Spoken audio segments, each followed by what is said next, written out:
Good afternoon. I'm Cookeville Mayor Ricky Shelton. And I'm Putnam County Mayor Randy Porter. This is our COVID-19 coronavirus community update for Thursday, April the 23rd.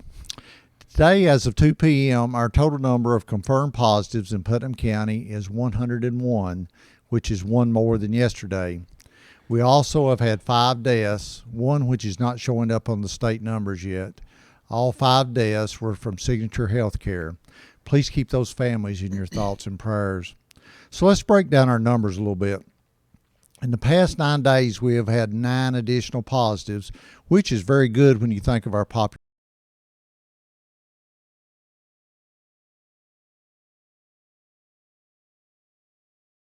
Tuesday was at 92, and today we're at 101. Also remember that 51 of those were the Signature Healthcare patients and workers, where everyone in the facility was tested. Putnam County has also completed much more testing than most of the other counties our size based on population. Just since Monday, we have tested 527 people at our Putnam County Health Department alone. I did some comparison to other counties, and our ratio of tests to total population is comparable to some of the larger counties like Rutherford and Davidson. So the numbers that we are testing based on the total number of our population, when you look at that ratio is up there considerable to where Rutherford and Davidson are. I'm not trying to downplay our numbers. Just want to be as transparent as possible so you understand them. As we continue to do more and more testing, our number of positives are going to go up. But don't panic as you see those numbers slowly increase. The good thing about all the testing we are doing is every positive, when it comes back, those folks are being quarantined and taken out of the general population until they recover. This way, they are not spreading the virus to anyone else. I hope all this makes sense. I just want you to understand our number is going to continue to go up until everyone that wants to be tested is tested. I think that day is coming in the next week to 10 days as you will see testing slow down. The big positive today also is the number of people that have recovered. Out of 101 positives we have in Putnam County, 75 of them have already recovered, which is great. The state average is about 51%. Ours is about 75%, which is much better than the state average. The other counties in the Upper Cumberland that have tested positive are Cannon, 10. Clay County has 5. Cumberland County has 61. DeKalb County has 10. Fentress County has 4. Jackson County has 6. Macon County has 35. Overton County has 7. Smith County has 18. Van Buren has 1. Warren County has 4. And White County has 4. The drive-through testing clinic going on at our health department on County Services Drive off of Willow is still in operation. The schedule this week is Monday through Friday, 9 a.m. to 3 p.m., and they are doing a special testing this Sunday afternoon from noon to 4. If you want to be tested, just drive by. You do not have to get out of your vehicle. They are testing anyone that wants to be tested regardless of where you live or where your county of residence is. Remember, this testing that is being done at the health department is free. Again, Putnam County has 101 confirmed cases, which is one more than yesterday. Mayor Shelton? Yes, the governor's stay-at-home directive will end April 30th, and State Representative Williams is here with us to go over some of the announcements that the governor made today as far as businesses reopening. We've said all along to please listen, follow the directives, take personal responsibility, heed the guidance from experts, and use common sense so that you can protect yourself, your family, and everyone else. There are no easy, clear-cut answers to this situation. On one hand, there is a virus that not much is really known about. It can and has killed people, spread easily, and you can have it and not know it, or even that you not even have symptoms. And there's no vaccine yet. On the other hand, there's an economic shutdown with issues such as unemployment and closed businesses and depression, poverty, suicide, domestic violence, hunger, and substance abuse. I've heard from many people, frontline medical personnel at CRMC, pastors from local churches, business owners that are still open and some that are closed, employees still working at a location or working from home, and some that are out of work. There are folks that have received financial assistance and some that have applied and that didn't. There are some emphatic on staying closed and some absolute that things must open. My point is, everyone has the right to their opinion and beliefs. I believe the path forward, though, is somewhere in the middle, like driving a car with the foot on the gas and the brake at the same time. It shouldn't be a political decision. It needs to be a people decision. We must manage and mitigate health and safety of our people while we open back up our economy and businesses and get our people back to work safely. Daily, hundreds have continued to shop at Lowe's and Sam's and Walmart. I would say that a small business open with 3 to 7 people in it poses even less of a risk than that. As things begin to open, remember, you still have the freedom to choose. You can choose to shop there or not. You can choose to eat there or not. You can choose to attend church there or not. If you don't think it's safe or you don't think the location is being socially responsible, don't go. Or if you want to stay quarantined or avoid crowds, then that is exactly what you should do. Stay home. I think we all realize there will be a new normal. Some of the measures that we've continued to talk about, physical distancing, wearing face coverings or masks, or sanitizing, may need to be part of this new normal for some length of time. I would like to speak directly to our local businesses as they start to come online and be open back up next week. It's critical for businesses to let their values guide their action and develop protocols and procedures in advance of re-entering the marketplace to safely reopen while protecting customers and employees. Not all businesses are the same. What works for one may not work for some other companies, and while there is no one thing that makes all the difference, taking a comprehensive, thoughtful approach to safety will lead to better outcomes for all. Things such as healthy habits and being flexible to quickly adapt to new ways of working, as well as a refresher on the basics, including proper hand washing techniques and other hygiene practices. Employees often aren't the only ones in your locations. You may have customers, vendors, or other guests who should take steps to protect others as well. Beyond good hygiene, all of us, employees, customers, and leaders, are encouraged to continue to maintain a 6-foot physical distance from others to reduce the spread of illness. Keeping your team safe and healthy is a critical priority to ensure your business remains open. Without a healthy, trained staff, you'll struggle to meet the needs of your customers. Employees should only be working if they are healthy and symptom-free. Prepare employees for difficult situations. In many ways, the pandemic has brought out the best in people, but the stress and fear can lead some to be confrontational. Prepare your employees to respond to these situations carefully to help ensure their safety. Have de-escalation tips for employees and talking points to use when communicating COVID information to your teams, vendors, and customers. Ensure easy access to information. Employees must be aware of the latest safety protocol in order to follow it. Regular communications and easy-to-access resource documents will help ensure your guidelines are understood and followed. These are some of the steps needed to provide a safe environment for employees and customers. Now let's get an update from Paul Korth, CEO of Cookeville Regional Medical Center. Thank you, Mayor Shelton. Thank you, Mayor Porter, for allowing me to come today to speak at what's going on at the Cookeville Regional Medical Center. Currently, we have 7 inpatients that are positive with COVID-19. We admitted one more yesterday. There has been a total of 16 patients admitted to the medical center with positive COVID-19. 9 of those patients have been discharged, and as of today, no one that has been discharged or no one has died at the medical center with COVID-19.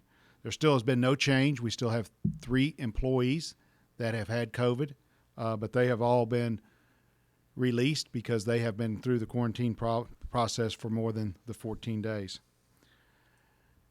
As our governor is getting ready to implement some reopening of things, the Cookeville Regional Medical Center is no different. We know that the ban for elective surgery and elective procedures will end at April 30th of this year, so we will start gradually reopening the medical center to start doing elective procedures and elective surgeries. Let me reassure you that we will be doing these in a safe manner, not only for the patients, but also for our staff and our physicians. We will still remain social distancing. We still require many things at the medical center, such as no visitors at this time. So there's going to be many things that we're going to have to work out because this is a new normal. And for a patient that comes into the medical center that needs surgery, that individual is going to need somebody to drive them home. So we have to come up with mechanisms to make sure that those family members are notified when the patient is ready to be discharged, notified when the surgery started, notified when the surgery is ending. So we are working on a communication plan to be able to communicate with each and every one of the patients that come into the facility for surgery. We're going to do this in a slow and gradual way. We will start again on May 1st with some general elective procedures. But on Monday, May the 4th, we'll probably add a few more of those. And as each day goes by, we may add a few more. We may have to end up backing up and take a few away. So we've got to be really flexible in this, because we need to determine what's going to happen in our community when we open it back up and we start seeing more people out and about and in our medical center. But let me reassure you, we will be doing it in a safe and effective way. Our emergency room and our clinics remain open. We've had many steps in place. We've processed many steps in place to make sure that we've got a safe environment to treat those individuals. So to make sure that if you're having some medical condition that needs emergent care, feel free to come to our emergency room or any other local hospital emergency room to be taken care of, because sometimes waiting too long is not a good answer. Mm-hmm. Many of our urgent care and many of our physician offices in town are doing telemedicine. We'll continue to do that for quite some time now, so I encourage each of you to get with your provider, and I know many of those have been doing telemedicine, and that is a very effective way to do medical care for many, many situations. So again, there's been many things happen positively at the medical center over the past couple weeks. We continue to have low number of COVID-19 patients. We're very fortunate that we have had no individual at the medical center to die as of today, and we're very fortunate of that and very pleased with that. And again, we've had many patients that have recovered and are seeing a full recovery of this. So that's the update today. Thank you for allowing me to be here, and we will talk again later. Thank you. Thank you, Paul. We appreciate you and appreciate everything that's happening at Cookeville Regional Medical Center and all your staff that's on the front line on a day-to-day basis, making sure we're being taken care of here in Putnam County.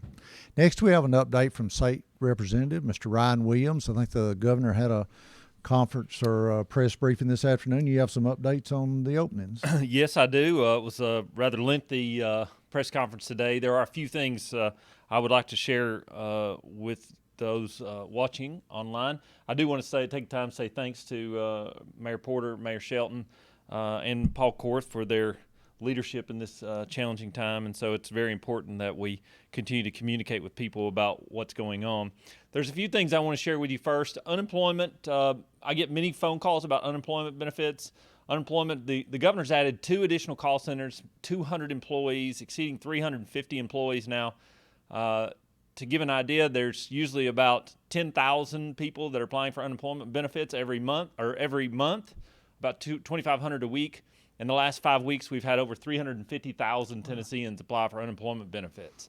We got a report today that said that we've paid out more than $12 million in additional unemployment benefits last month over last year. So if you are still having difficulty, we're still working with issues through a system, an online system that has challenges because it's not used to this kind of volume. And so please be patient with us. We're trying to do as much as we can. The governor and staff understand this is a big challenge, and so we're trying to do that.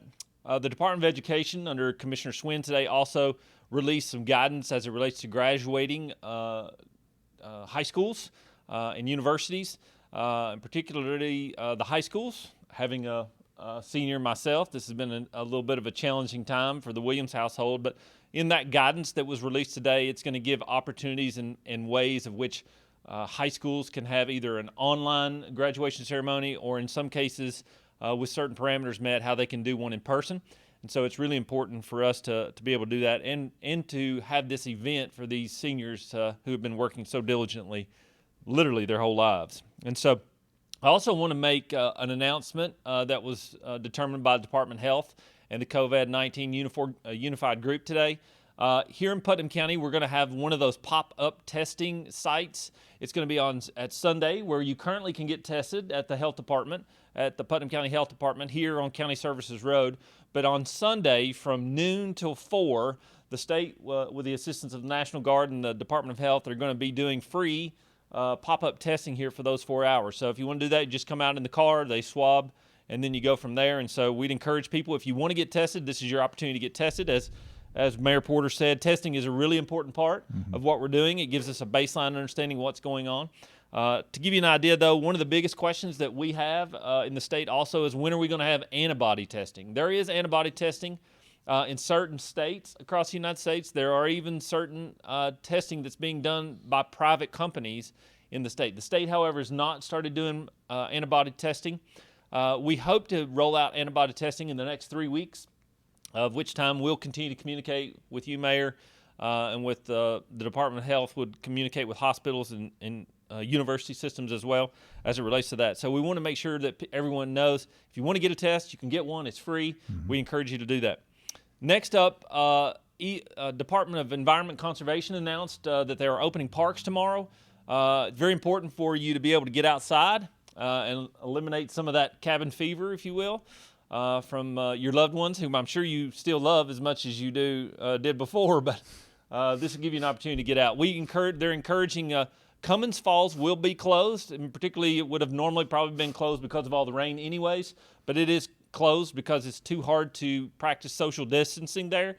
But Burgess Falls will be open tomorrow, and there will be some limited access there because there's not a lot of space there, so they will control that. But because of the size of Windy Cliffs, the Windy Cliffs natural area will be open, so you can go there and enjoy that long hike as well if you'd like to do that. So you and your families, we encourage you to take your own lunch, prepare, go to the restroom before you go, stay close to where you are because there may not be restrooms open, there won't be any food there, you'll want to bring your own water, and so we want to make sure that everyone takes care of themselves there as well.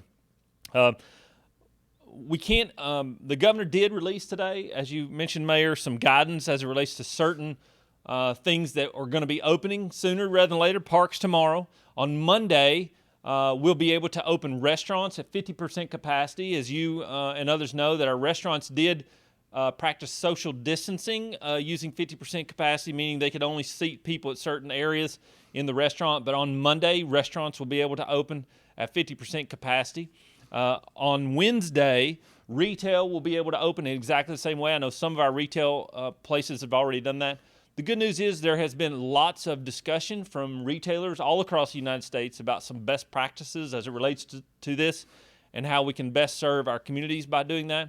There are certain guidelines. The governor announced these guidelines today. He is having a press conference in the morning at 9 o'clock. You can find it online or on your local news outlets. It's going to be much more descriptive about what's going to open over the next several weeks. But those are the things that we haven't heard about, that the mayor and I hear a lot about. Salons, barbershops, elective surgeries. As Paul Core said, the elective surgeries ends, dentists, orthopedics, different things like that. There's going to be a big challenge for them to get PPE, so they're going to open as they can in May. But we're going to make sure that those directives have not been clearly laid out. We hope that the governor will lay out those directives tomorrow at 9 o'clock. And so if you have any questions, you're always welcome to call my legislative office or email me. I'm happy to answer any questions that you may have.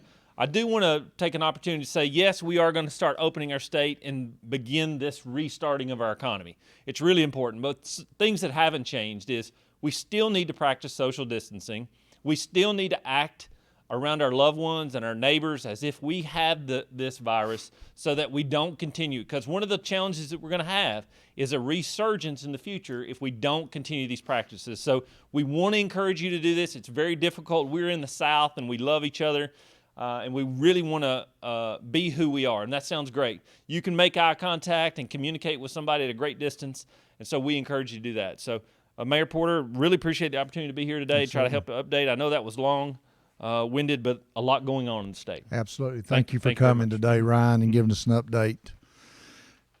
While we have you today, we always want to talk about our tornado survivors. We continue to remind you about our tornado cleanup.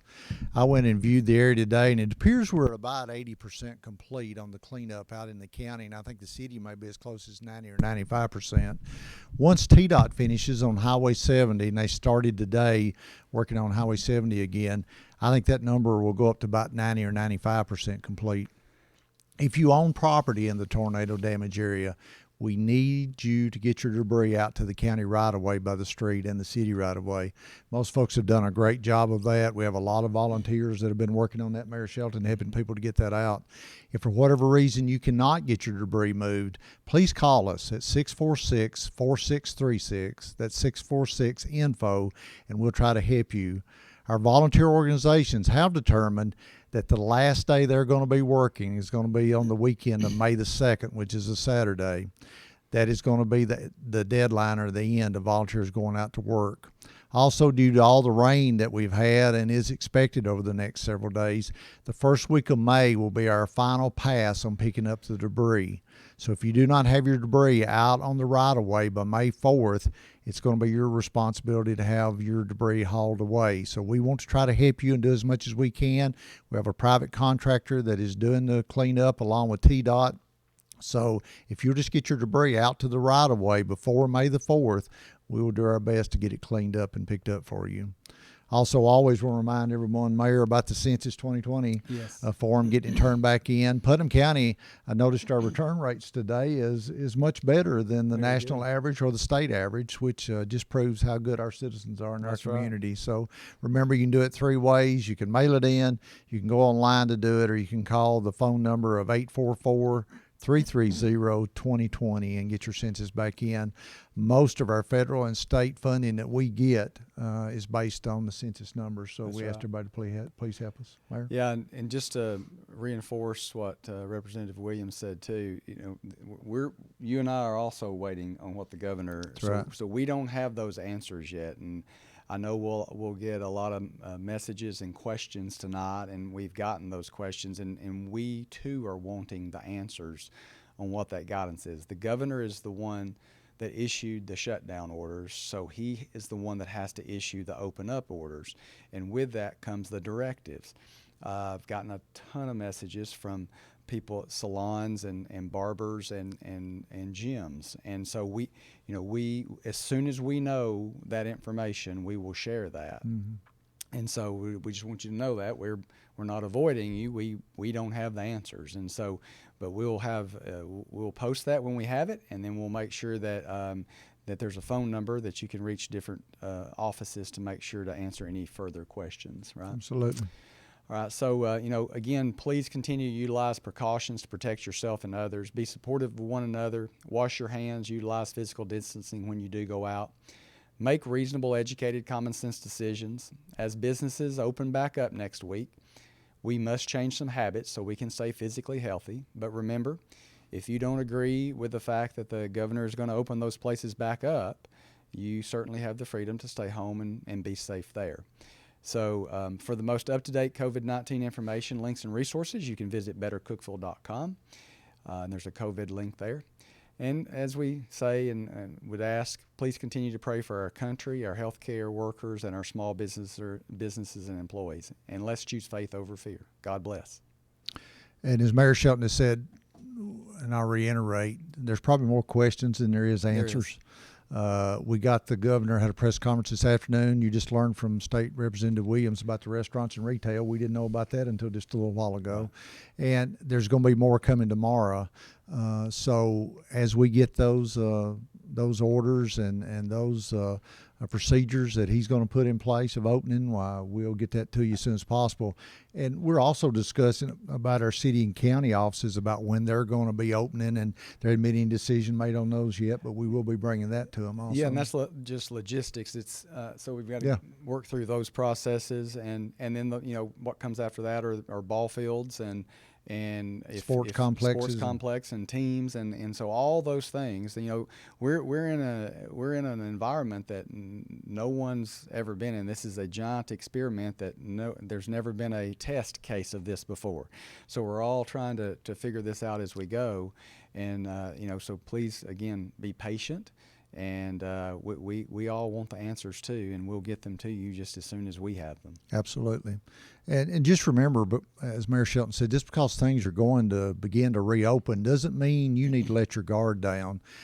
Everything will not go back to normal overnight, so don't expect that when we start opening up the restaurants and the stuff next week, that doesn't mean it's going to be all back to normal and everybody's going to go back to the way they were before. This is going to be a process that we're going to have to work through. The last thing that we want is for everyone to get out and do too much too fast, and we have another spike in our numbers, and then we're trying to decide what we're going to do again. We do not want that. We want this to be a steady process that's going to be a safe process, and we're looking to Governor Lee to give us the examples on that. Just remember, Mayor Shelton and I don't have the power to shut down anything. We told you that in the beginning, and along with that, we don't have the power to reopen anything. No. So we're looking to Governor Lee for guidance, and hopefully we'll have more on that tomorrow. His reopening plan is going to be for 89 of the 95 counties, and I think there's going to be some special opening plans for some of those bigger cities and counties that will come out. Yeah, just so people know, the differential for that was that they have those 6 counties that are going to dictate their own. They have county-run as opposed to state-run health departments. And have the power to make decisions correct. that ours those do health not. departments have the power to shut down and do that within those jurisdictions, unlike the other 89. Right. You know, regardless of what the governor's plan is, we have got to keep doing what we can to fight this dreaded disease as we go through this reopening process.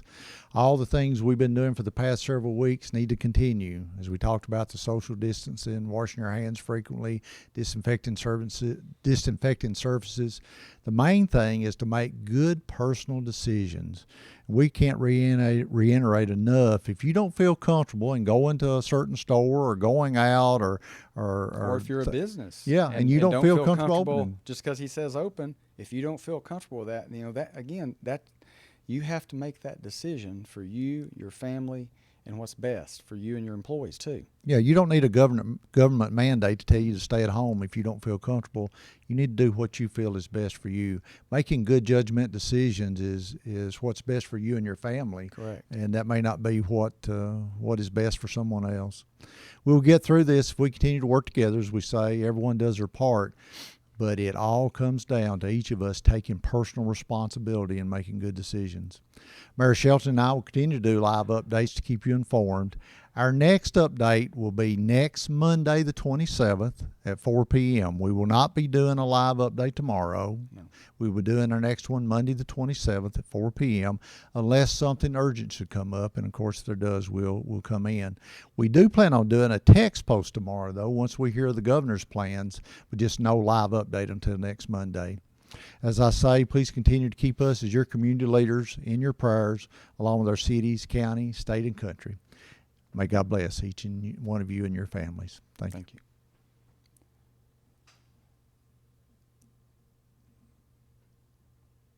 You're clear.